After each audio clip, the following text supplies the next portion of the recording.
Hi there, my name is Thesis A Divertisement. Are you sick and tired of how complicated modern video games are? God, I'm just so sick and tired of how complicated modern video games are. Introducing games from the 70s.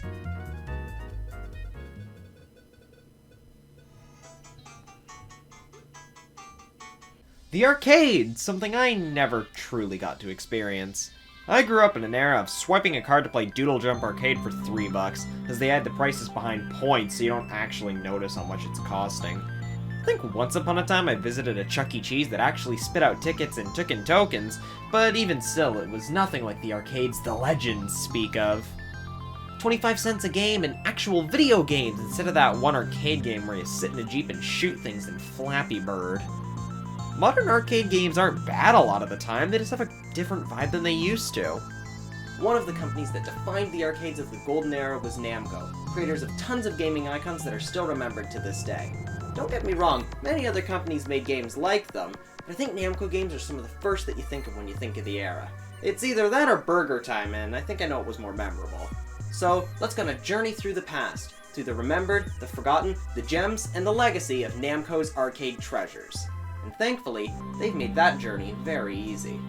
Namco has always been one to re-release their games for home consoles, such as Pac-Man for the Game Boy, like I have here. Yup, that's Pac-Man alright!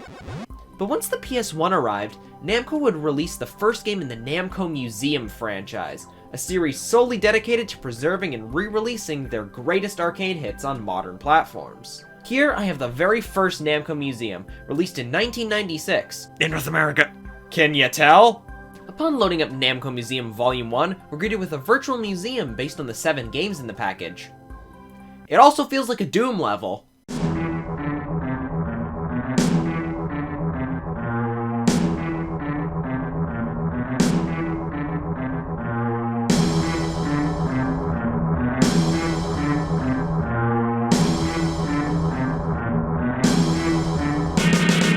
First, we arrive at Pac-Man, which does have quite the history. It's frequently credited for creating or popularizing the concepts of power-ups, mascots, AI, and cutscenes in video games. It changed the arcade space from being all about space-themed shoot-'em-ups, which led the way for other mascot-based games. It released first in Japan, being known as Puck-Man. This name was changed in North America, as it was too easy to vandalize the cabinet into fuck. That blissfully easy to learn, hard to master, dot-eating gameplay loop makes this an incredibly satisfying experience, even if I am absolutely terrible at it. The game still holds up today, so it's not hard to see how it was such a success back then. Now, Namco Museum is a PS1 game, so it does look a little crusty here, but this is the arcade version of Pac-Man, boot sequence and all. This appears to me to be as raw of a recreation as possible, even including the original dip switch options, which is super cool to have. It's even possible to boot the game in the actual vertical screen orientation. Don't ask me why you can, it's just a thing. Galaga is another one of those iconic classics, and is just absolutely fantastic. The satisfying shooting combined with an excellent difficulty curve, the amazing risk versus reward mechanics, and little ways to optimize your score make Galaga my absolute childhood favorite arcade game. Back when it was designed, they felt like it was too easy and people were getting too far in a quarter, so they made it harder, which was such a good call. Unfortunately, the DualShock just doesn't work for it. The game just needs a big old joystick and a fat button to mash, and as someone who's experienced a real old-school Galaga cabinet, it just doesn't quite hit the same. This is still a fantastic version of Galaga, with all the same customizations as Pac-Man, so it is definitely a great addition. 2 of Namco's best games in the same package is hugely worthwhile. Pole Position is another very iconic, influential title, one that required some significant technical advances, including the first game to use 2 CPUs, and essentially the birthplace of the modern racing game. But I don't think it's held up as well. It's not very challenging, even without analog controls. There's only like one turn I kept struggling with. The gameplay isn't very in-depth, it just doesn't leave much of an impression on me. I remember liking it a lot more, and it's not bad at all. It's definitely good to be here considering its historical significance, but I'm not a huge fan. Bosconian is quite a bit cooler, almost giving me range mode Star Fox vibes. It uses the same board as Galaga and helped birth the Continue feature in games. The theme of this collection definitely seems to be games that were influential to gaming history. And then there's Rally X, which actually used the Pac-Man system before Pac-Man released. On the trade show floor where the two games were shown for the first time, executives thought that it would be more successful. I don't like this game. They included it twice. Then there's Toy Pop, because every Namco museum needs its weird obscure pick. Sure. Overall, the game selection here is pretty solid, but the bonus museum aspect is pretty cumbersome considering how long it takes for everything to load. It's a nice touch, but so much easier to just use the game select menus. But overall, it's not a bad start to the franchise. Namco Museum on the PS1 consisted of 5 volumes, each with a different game selection. I also happen to have the third entry, consisting of 6 more games to look at. Miss Pac-Man is the sequel? Spiritual successor? Weird unlicensed bootleg of Pac-Man? See, it was originally going to be an enhancement kit for Pac-Man, known as Crazy Auto. But due to a dispute with doing a similar thing to Missile Command, they had to contact Midway, the distributors of Pac-Man in North America. It would eventually evolve into Miss Pac-Man. And I know some people swear by this version, but to me, this is just another map for Pac-Man. It's still good, but I prefer the original, if only because I'm used to it. Moving outside of the legal gray area, Galaxian is the first game in the same series as Galaga, which is actually a quite long-running series. It's fine. It's a lot simpler, and I don't like it as much, but it's neat for the time. In fact, it was the company's first major success in the gaming industry. It's Space Invaders. Pole Position 2, however, is quite the significant improvement over the first. There are multiple tracks, with some being much curvier than the original Namco circuit, meaning holding accelerate at high gear all the time is not a very good idea. I think this is the pole position I remember playing, on a little plug-and-play console where you have to twist the joystick, and yeah, this version is pretty sweet. And then we have Dig Dug, and hell yeah, I love Dig Dug! Just another simple, fun classic, and smashing the enemies with rocks is so satisfying! The Tower of Galaga. I don't like this game. And Phozon, because every Namco museum needs this weird obscure pick.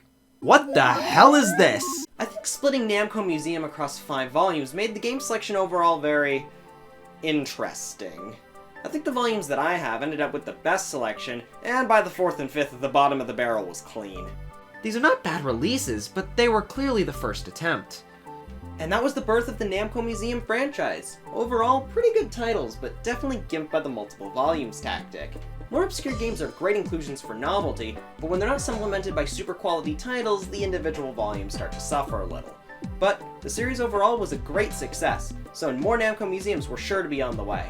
And here, I have the first one for a portable, on the GBA. Namco Museum on GBA is basically a port of the N64 and Dreamcast version, all of which are basically a greatest hits collection in terms of their game selection. Miss Pac-Man, Pole Position, Dig Dug, Galaga, and Galaxian. No OG Pac-Man on the GBA, but it was in the home console versions. Pac-Man was available on other GBA collections, so I guess they just thought he didn't matter anymore. It's just a pizza! Who gives a shit? These are totally fine versions of these games, but they are not without their challenges. Have you ever actually held a GBA? No, but I can hold Excitebike. Thanks, Alex. The screen on this thing is tiny, so screen crunch is real for these games. Miss Pac-Man has a full screen option, and one where the maze scrolls up and down, but the other games are either stuck with zoomed out super far, only scrolling, or pole position, which is widescreen. Did I just say something good about pole position? Quick, somebody get me some butter! How did they make the control so slippery here? Why? Also, you can't save your high scores in any of the games, which kinda sucks. But for Namco Museum on the go, yeah, this suffices just fine. However, you may have noticed that the virtual museum is completely gone. This wasn't a GBA change. The virtual museum aspect of Namco Museum has never fully returned since the PS1. I'll admit, this isn't a huge loss, but it is sad to think that the better titles and more capable hardware never got their cool virtual Namco Museum. But Namco Museum had found its formula, and that will become quite apparent in the GameCube version. So this is a fairly standard Namco Museum at this point, featuring the games you'd expect out of what we've already seen. It also has the startup sequence back. Good. The games still look mostly as you'd expect, pole position controls differently again, seriously how does it keep changing, and pole position 2 is here to make the game actually good. This game does add a brand new feature, being unlockable bonus games. For 20,000 points in Pac-Man, you unlock Pac-Attack, which is kinda like Puyo Puyo. Pacquiao. And for 20,000 points in Miss Pac-Man, you unlock I didn't bother unlocking it. This game's main feature, and what's on the front of the box, is the 3 arrangement titles. These are basically remakes of Pac-Man, Galaga, and Dig Dug to make them a bit more interesting. One of the ghosts is named Kinky, and Dig Dug has a world map. This is a weird version of Namco Museum, but the bonus games here are pretty interesting, and the arrangement titles are genuinely really cool versions of these games, and deserve to be preserved on a Namco Museum disc. Remember when every Namco museum needed its weird and obscure pick? They went and dropped that pretty quick, didn't they? There's so much of Namco history that we haven't picked up on yet, and these modern releases are not helping. Well, that's all about to change. Namco Museum 50th Anniversary Edition. Now this was my childhood Namco Museum. This is the way that I experienced all of these games for the first time, and it was a damn good way to. This was the first time that the original arcade ROMs of these games were emulated, meaning these are the exact original versions, and honestly, you can kind of just tell these are the way these games were meant to be. And since they were emulated, we got way more games than ever before. There are 16 of them here. And just look at the presentation of them. 3D arcade cabinets around this big Namco statue with actual 80s hits playing in the background. This feels like a true love letter to the arcade. You've got your regular set of classics here. Pac, Miss, Galaxian, Laga, Pole. Why? It controls differently again too. How do they keep doing this? And Pole 2. There's an argument to be made that these games looked better on the previous game, but this is the best that they have ever felt. And there's tons of other games here too. Rally X is back. Why? Xevious is a great title, with his unique gimmick of being able to shoot in front of you and below you. It's also not stage-based, it is one long adventure. It's really fun, and apparently absolutely beloved in Japan, which makes it surprising to me that it hasn't shown up yet, because it's a great complement to the regular lineup. There's also Bosconian. Okay. And Mappy. Woo! Mappy is amazing. It's kind of like Pac-Man, but it has a rat and microwaves and trampolines. It's perfect! I love Mappy. I hope I never have to live without it again. Sky Kid is yet again another excellent classic. It's just fantastic. It's all about... I don't know if the story of this game is something that we want to acknowledge. The whole gimmick is about bringing this bomb to specific targets at the end to get bonus points. This is the best I could do. This game is really hard, actually. Rolling Thunder. What the hell? Yeah, I'll just hide in here, thanks.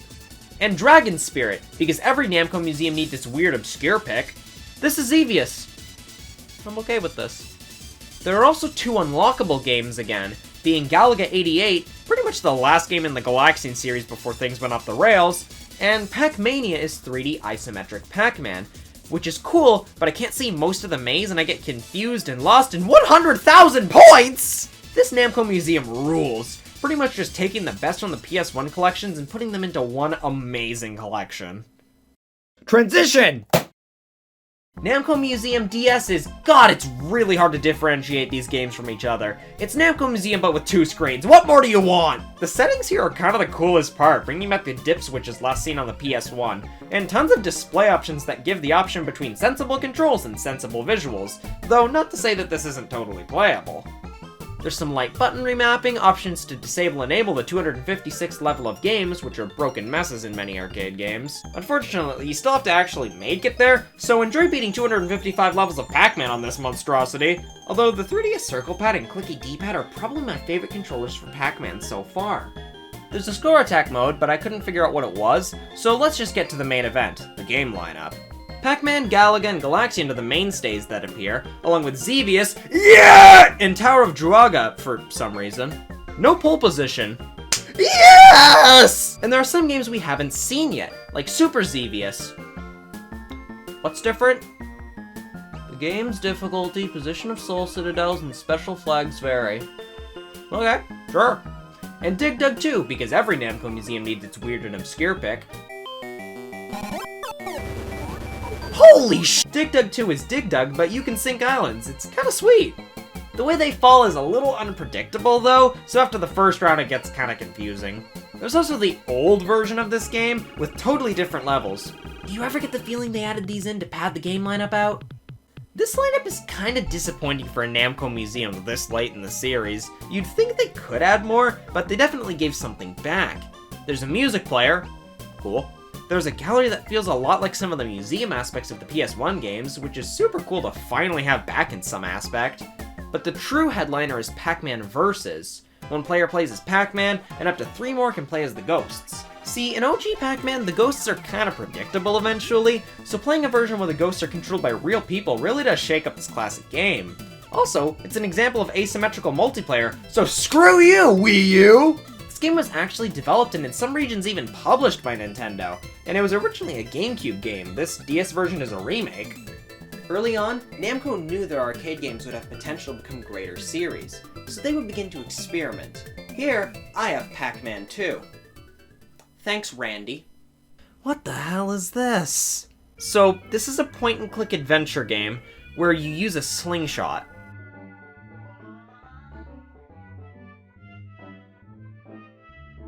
Really? I just shot you! This is giving me far too many Hey You Pikachu vibes.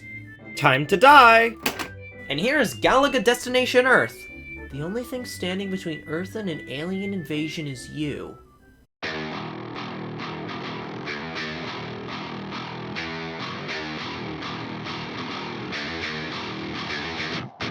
Welp.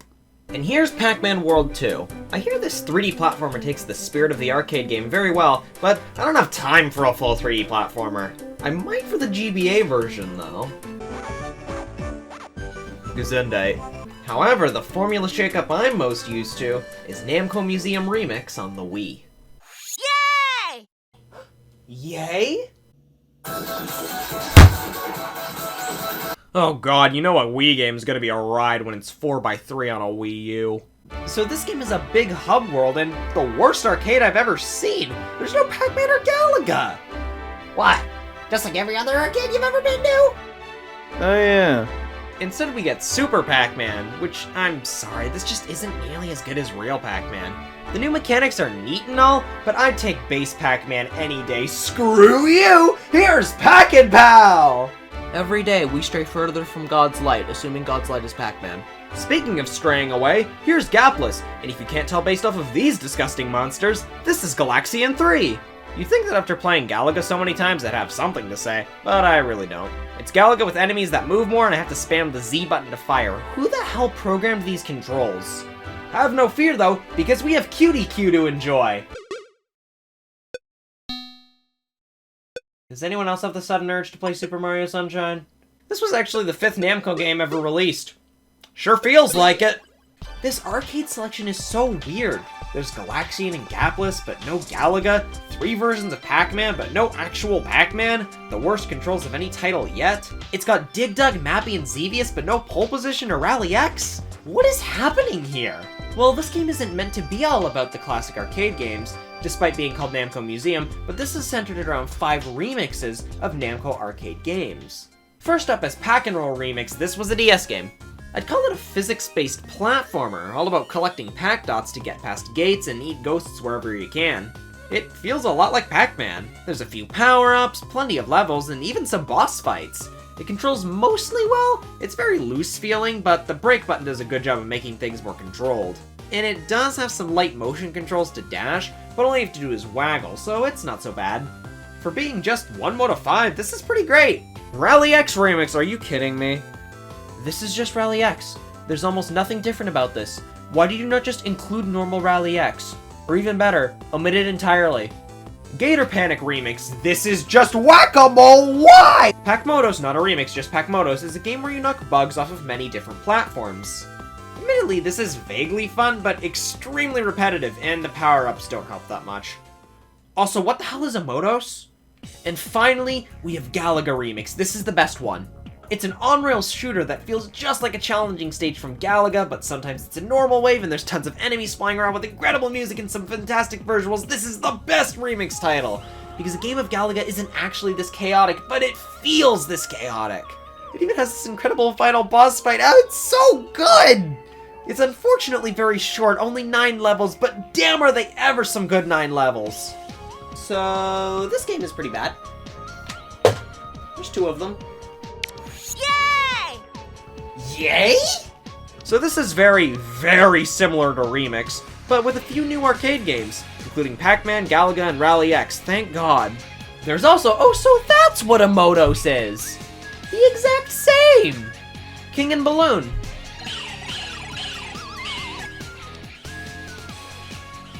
So that's what that meant.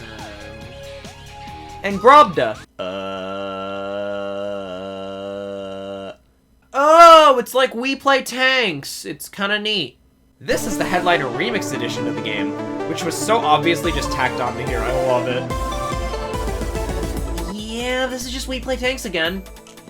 Have you noticed that all these games are starting to blend together? Namco Museum on Nintendo Switch. What the hell do you want me to say? Pac-Man, Galaga, Dig Dug, Galaga 88, Skycade, Tower of Draga, and Rolling Thunder are returning games, which is perhaps the weirdest lineup yet. Where's Mappy? Of course, being in HD, these games look great. They've got all the settings and options you could ever ask for, although the menus and such are very sluggish and clunky. There's a new challenge mode for every game, giving a few unique ways of playing these games, often sending you into levels super late into the game. Otherwise, yeah, this is Namco Museum, just without pole position in Rally X, and I know I'm not a fan, but it's really weird to not have any of them. Oh yeah, there is another version of Pac-Man Versus, and the first version to be playable without multiple systems. 3 people can just go after a CPU Pac-Man, which is nice to have, finally! And of course, we have a few games we haven't seen yet. Splatterhouse is a classic beat-em-up at the time, where a college student gets possessed by an evil mask and goes on a rampage.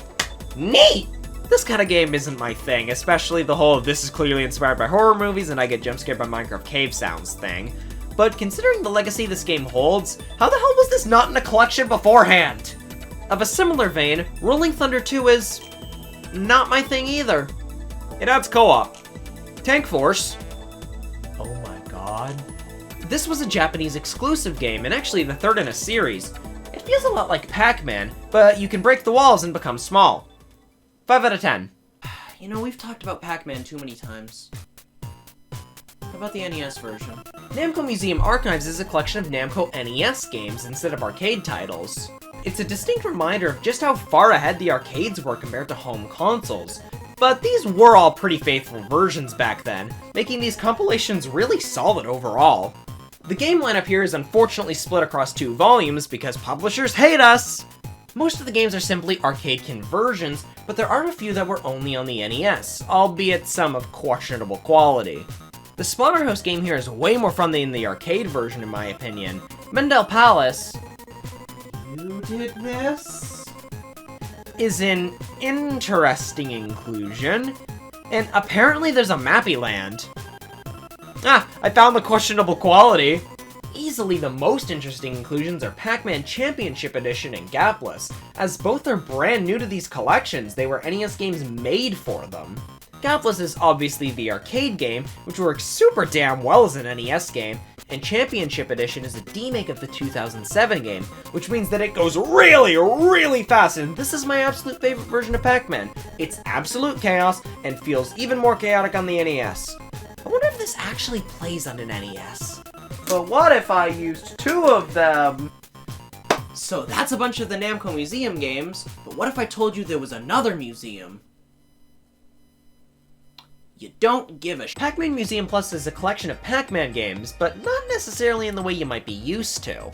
It features many of the variations of the arcade game that we've seen, but no Miss Pac-Man. See, at Games, creators of various retro gaming related products approached the original developers of Miss Pac-Man about licensing it. This resulted in a lawsuit from Bandai Namco about false advertising, copyright infringement, etc. While the case was dealt with, Bandai Namco has not used Miss Pac-Man in any game since, replacing her with Pac-Mom. This becomes relevant when we venture back into the experimental phase from earlier. Don't worry, there's no Pac-Man 2! Oh, thank God. Pac in Time is a 2D platformer all about collecting pellets and using items you can find around the levels. It's stupid simple, but I kinda like it. This is the best design Pac-Man has ever had! Pac-Man Battle Royale!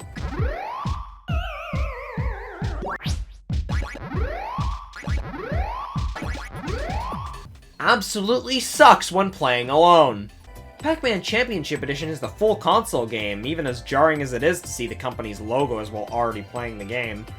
The NES version is better.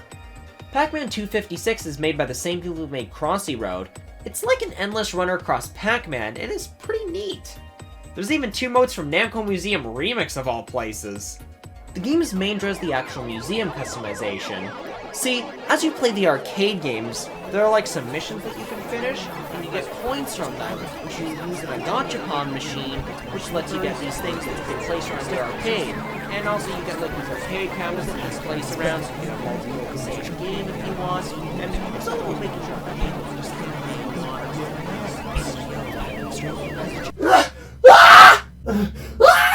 I can't take this anymore! All I can see and hear is Pac-Man! If I see him one more time, I'm going to lose it! Well, I said if I could see it one more time, I'd lose it, not if I could hear it.